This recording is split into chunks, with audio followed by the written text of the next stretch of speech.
Derramai sobre os idosos do nosso Brasil a vossa graça, a vossa bênção e a vossa proteção. Que Nossa Senhora das Graças esteja, Mãe, no coração dos nossos idosos, os que estão em seus lares e os que estão neste momento nos asilos.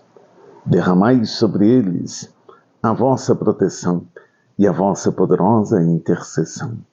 E que nós possamos cada vez mais valorizar, ter carinho, ternura e gratidão aos senhores e senhoras, os nossos idosos. Ave Maria, cheia de graça, o Senhor é convosco. Bendita sois vós entre as mulheres, bendito é o fruto do vosso ventre, Jesus. Santa Maria, Mãe de Deus, rogai por nós, pecadores, agora e na hora de nossa morte. Amém.